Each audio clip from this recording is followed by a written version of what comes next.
প্ৰথম স্কন্ধৰ পৰা দ্বাদশ পৰ্যন্তে কহিলা জাত মহা মুনিন্দ মহন্তে আৰু সংক্ষেপ কৰিয়া উধা বিয়াতা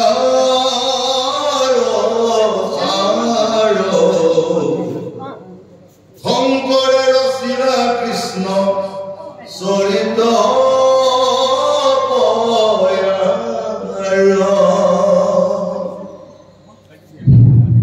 পৰম সুধা বামুণ বুঢ়ী আজি এই শিৱগীৰ গৃহত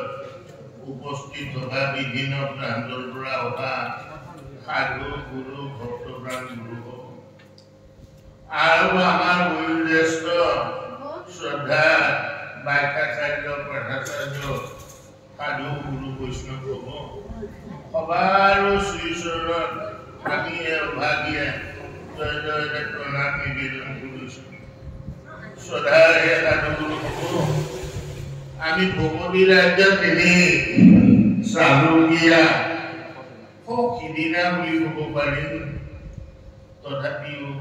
আপোনাৰ সকলো আদেশ সাৰোগত কৰি আমি আসন ভাগত ভূমিষ্ঠ হৈছো। সহস্ৰ হয়তো অপৰাধ হ'ব পাৰে। জয় জয় দে মোৰ সমস্ত অপৰাধৰ বাবে আপোনালোকৰ শ্ৰীচৰণত সেৱা মাগিছো।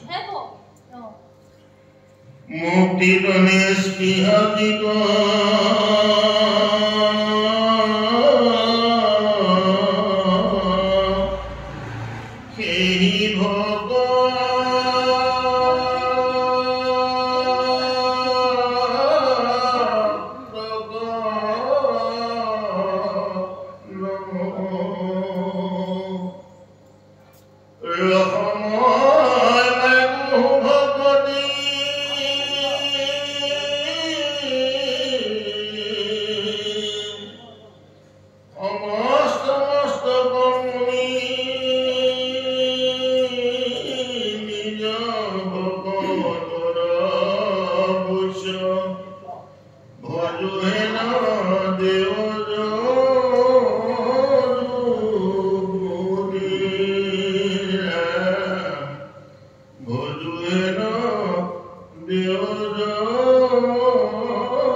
কৃষ্ণ ভগৱন্ত প্ৰভু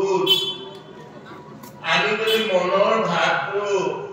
উচৰ্গা কৰিব পাৰো, তেওঁতে যদি আমি দিব পাৰো, তেতিয়া আমাৰ কি হ'ব বোলে যে আমাৰ বোধ হ'ল জ্ঞান উপলব্ধি হ'ব। এতিয়া কৃষ্ণ ভগৱন্ত প্ৰভুৰ ভাৱটো নিবেদন কৰিবলৈ যাওঁতে আমি শৰণকে আদি কৰি আমি সমস্তখিনি গুৰুমুখী হৈ ল'ব লাগিব। আৰু গুৰুৰ পৰা দিয়া দিহা মতে আমি কি কৰিব লাগিব যে কৰ্মব্ৰতী হ'ব লাগিব। এতিয়া আমি গুৰু হ'ব, আপোনালোকে জানে যে গীতা হ'ল শৰণ তত্ত্ব আৰু ভাগৱত হ'ল ভজন। গতিকে গীতা কৃষ্ণ ভগৱন্ত প্ৰভুৱে শৰণৰ যি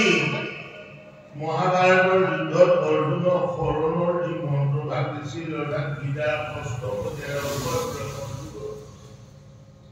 সেই অক্ষয় ব্ৰহ্মযোগ অৰ্থাৎ শৰণৰ নাম আমি জানিব লাগিব। আমাৰ অসমীয়াত এটি প্ৰবচন আছে, আপোনালোকে জানে যে শৰণত ৩ নাম, ভজনত ৪, বৈষ্ণৱত পঞ্চতত্ত্ব লোৱাহে বিচাৰি। গতিকে আমি যিহেতু আটাই শৰণীয়া, সেয়ে আমি শৰণৰ ৩ নাম জনাটো নিতান্ত আৱশ্যক। আৰু শৰণৰ ৩ নামত যদি আমি আশ্ৰয় গ্ৰহণ কৰা আশ্ৰয় মানে হ'ল শৰণ গতিকে আমি যদি এই শৰণৰ তিনি নামত আশ্ৰয় গ্ৰহণ কৰো তেতিয়া আমাৰ কি লাভ হ'ব ভা অৰ্থাৎ ভাৱটো আমি প্ৰভু ভগৱন্তক দিব পাৰিম আৰু ইয়াৰ লগে লগে আমাৰ ঘৰটোত আহিব কি জ্ঞান আৰ্জন হ'ব কৃষ্ণৰ যেতিয়া ভজনা কৰি আপুনি কি হ'ব প্ৰভু ভগৱন্তৰ পৰা আমি জ্ঞানৰ কথা জ্ঞানৰ গুণ বা স্বৰূপ উপলব্ধি কৰাৰ সৌভাগ্য আমাৰ কায় মন আৰু বাক্য এই তিনিটা বস্তু আমি একত্ৰীকৰণ কৰি প্ৰভুৰ চৰণত প্ৰয়োজন কৰিব লাগিব এতিয়া কি জ্ঞান আৰ্জন হ'ব যে কি জ্ঞান আৰ্জন হ'ব আমাৰ এই বিষয় সংসাৰখনৰ আমি বিলাকে যি দেখিবলৈ পাইছো স্বৰ্ণ চকু দুটাৰে ধৰিলে এই গোটেইবিলাক হ'ল মায়াময় নিচা গ্ৰহ নক্ষত্ৰকে আদি কৰি চৰাচৰ বিশ্ব ব্ৰহ্মাণ্ডত আমি যিমান বিলাক দেখিবলৈ পাইছো এই গোটেইবিলাকে হ'ল মায়াময় এইবিলাক হ'ল নিচা আজি আছে কালিলৈ নাই এয়া হ'ল তাতে কম মায়া আমি যি ল'ৰা ছোৱালী তিৰি তিৰোতা ঘৰ দুৱাৰ মাটি বাৰী এইবিলাকৰ মুহতে আমি আবদ্ধ হৈ আছো এইবিলাক হ'ল গোটেইবিলাক কৈছে মায়া এতিয়াকে আমাৰ জীৱন কৰণৰ বেলিকা কেতিয়াও কোনো কাৰণত উপকাৰ সাধন কৰিব কেৱল কোনে কৰিব বোলে হেনো কৃষ্ণ ভগৱন্তৰ যদি ভৰসা ৰাখো আৰু তেতিয়া আমাৰ কি হ'ব যে অবিদ্যা গ্ৰন্থিবিলাক আমাৰ বিদ্যা গ্ৰন্থিলৈ পৰিণত হ'ব গীতা সুন্দৰকৈ দিছে প্ৰথমে গুৰু প্ৰণিপাত চিৰদিয়া চৰণত যাৰ উপদেশে জ্ঞান প্ৰকাশে গুচৰি অবিদ্যা যত অৰ্থাৎ আমি এনে গুৰুত আশ্ৰয় গ্ৰহণ কৰিব লাগিব যি গুৰুত শৰণাপন্ন হলে আমাৰ অবিদ্যাবিলাক বিনাশ কৰিব পাৰে অৰ্থাৎ সেয়া গুৰু হ'ল গীতাৰ গুৰু হ'ব লাগিব গীতাই যি নিৰ্দেশনা দিছে গীতাই নিৰ্দেশনা দিয়াৰ মতেদি যদি আমি গুৰুত শৰণাপন্ন হওঁ নিশ্চয় আমাৰ কি হ'ব অবিদ্যাবিলাক বিনাশ হৈ আমি বিদ্যালৈ পৰিণত হ'ব লাগিব অৰ্থাৎ বিনাশীবিলাক ত্যাগ কৰিলে অবিনাশী যি চিৰঞ্জন সত্য সেই সত্যৰ সন্ধানত আমি ব্ৰতী হ'ব পাৰিম সেই সত্যটোৱে হ'ল যে চৰাচৰ বিশ্ব ব্ৰহ্মাণ্ডত উৰণ দুৰণ গৰ্জন ভ্ৰমণ এই চাৰিমুখী মাজত এটি বস্তু চিৰন্তন সত্য বস্তু বিৰাজমান কৰি আছে অৰ্থাৎ আমাৰ মূৰৰ চুলিৰ পৰা ধৰি পেলাই ভৰিৰ নখলৈকে এই সমস্ত দেহ ভাণ্ডাৰটো হ'ল বিনাশী ইয়াক কোৱা হৈছে তালৈকো মানে হ'ল মৰা আৰু ইয়াতে কি হৈছে শটোৰ মাজত প্ৰভু ভগৱন্তই আমাক ৰমণ কৰি আছে কাৰণে আমাৰ এই মৰা দেহটো কি হৈছেগে চৈতন্য স্বৰূপ হৈ আছে চৈতন্য কৃষ্ণ পূৰ্ণানন্দ হৰিয়ে আমাৰ দেহৰ ভিতৰতে থাকি আমাৰ দেহ ব্ৰহ্মাণ্ডখন দেহৰ যিখন ৰথ এই ৰথখন কি কৰিছে চলাই আছে আপোনালোকে জানে মহাভাৰতৰ ৰথখন কোনে চলাইছিল প্ৰভু ভগৱন্তই চলাইছিল আৰু আমাৰ এই দেহ ৰথখনো সেই গুৰু হ'ব আমাক প্ৰভু ভগৱন্তই চলাই আছে আৰু প্ৰভু ভগৱন্তই আমাক ৰমণ কৰি আছে কাৰণে আমি চৈতন্য লাভ কৰি আছো আৰু আমাৰ চকু কাণ নাক মুখকে আদি কৰি সমস্ত দেহ ভাণ্ডাৰটো কি হৈছে বোলে সমস্ত ইন্দ্ৰিয় বৰ্গই আনন্দ প্ৰকাশ কৰি আছে যদি প্ৰভু ভগৱন্তই আমাৰ ৰমণ কৰি নাথাকে তেতিয়াহ'লে কি হ'ব আমাৰ গোটেই এইবিলাকে মৃত পাই মৰা হ'ব গতিকে এই জ্ঞানটো আমাৰ উপলব্ধি হ'ব যে কোনটো সঁচা আৰু কোনটো মিছা বিনাশী কৃষ্ণক ভজনা কৰিব নে বিনাশী অবিনাশী কৃষ্ণ ভজনা কৰিব আমাৰ এই সম্পৰ্কে জ্ঞান হ'ব আমি গুৰু আশ্ৰয় গ্ৰহণ কৰিলে আপোনালোকে জানে কৃষ্ণ ভগৱন্ত প্ৰভুৰ সহস্ৰ নাম আৰু সহস্ৰ নামৰ ভিতৰত তিনি নামক প্ৰধান কৰি থৈছে ৰাম কৃষ্ণ হৰি নাম সৰ্বধৰ্ম অনুপান নহয়নে বাৰু হয়নে নহয় গতিকে ৰাম কৃষ্ণ আৰু হৰি এই তিনি নামক আমি এক নাম কৰিবলৈ শিকিব লাগিব গুৰুসকল অকণমান বাহিৰলৈ আহিছো দেই যদি অপৰাধ নধৰে আমি জানিবলগীয়া কথা আৰু কৰিবলগীয়া এই বিষয়বস্তুখিনি আমি কেৱল ভাগৱত শুনি গৈছো কাহিনীখিনি শুনি গৈছো কিন্তু আমাৰ হৃদয়ংগম যদি হোৱা নাই কেৱল শুনিলোহে কিন্তু কৰ্মত ব্ৰতী হ'বৰ কাৰণে যদি আমি পথবিলাক ভালদৰে নিৰ্ণয় কৰিব পৰা নাই বৃথা হৈ পৰিব সেয়ে আহিছো যে সহস্ৰ কৃষ্ণ ভগৱন্ত প্ৰভুৰ নামৰ ভিতৰত তিনি নাম হ'ল প্ৰধান ৰাম কৃষ্ণ আৰু হৰি নাম এতিয়া সেই হ'ব এই বিশ্ব ব্ৰহ্মাণ্ডখনত আপোনালোকে ৰাম কেইজন পালে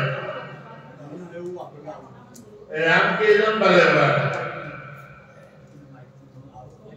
দিয়ক আমাকেনো ক'বলৈ আপোনালোকেও সন্মান কৰক এতিয়ালৈকে ৰাম আপোনালোকে কেইজন পালে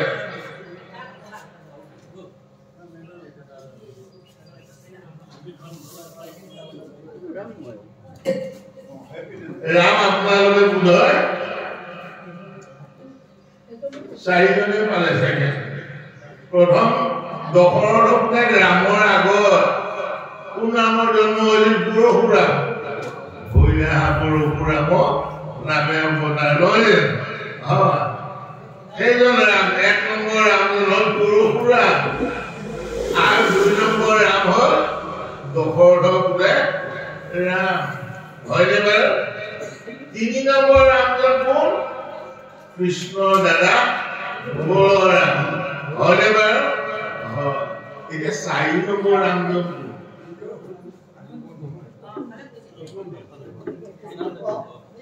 আত্মাৰাম মহকুন্দৰ গোসাঁই ধুনীয়াকে কৈছে এই তিনিজন ৰাম পৰশুৰাম ৰাম আৰু বলৰাম এইসকলে জন্মগ্ৰহণ কৰিলে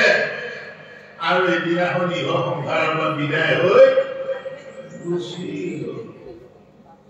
কিন্তু চাৰি নম্বৰ যিজন ৰাম সেই ৰামজনৰ কেতিয়াও বিনাশ প্ৰাপ্ত নহয় হয়নে বাৰু সেইজন হ'ল আত্মাৰাম আত্মাৰামৰ কেতিয়াও বিনাশ প্ৰাপ্ত নহয় গতিকে এই আত্মাৰামৰ লগত যদি আমি সম্বন্ধ কৰো তেতিয়াহ'লে আমাৰ ৰাম নাম শিকিব তাৰ উদাহৰণটো দিছে হনুমানে দি থৈ গৈছে তেতাৰ যুগত যে শিলত লিখি পেলাই যেতিয়া ৰাম নাম লিখি পেলাই যেতিয়া সাগৰত ভেঙাই দিছিল তেতিয়া কি কৈছে শিলটো কিন্তু উপঙি আছিল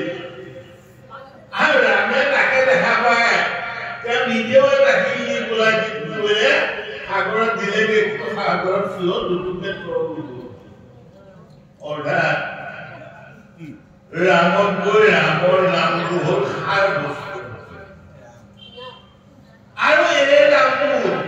আমাৰ সকলোৰে মাজত বিদ্যমান হৈ আছে আমাৰ নামঘোষাত মাধৱ গোহাঁই কৈছে ৰমণত ৰাম কৰ্ষণত হ'ল কৃষ্ণ আৰু হৰণত হ'ল হৰি এই তিনিটা বস্তু চিনিব লাগে আমাৰ মাজত ৰমণ কোনটো আমাৰ মাজত ৰমণ হ'ল জানি ল'ব সম্পূৰ্ণভাৱে যদি কিবা মোক ভুলো হয় আপোনালোকে সোঁৱৰাই দিব ৰমণ কোনটো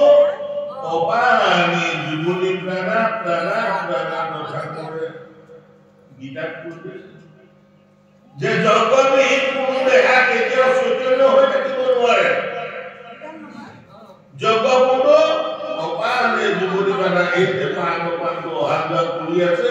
এইটোৱে হ'ল ৰাম ৰমণত ৰাম আৰু অসমত কৃষ্ণ আমি দৈৱকী নন্দনদেৱ কৃষ্ণ দৈৱকী কৃষ্ণৰ কথাকে ভাবি কৃষ্ণ ভগৱানক এবাৰ দৰ্শন গ্ৰহণ কৰিলে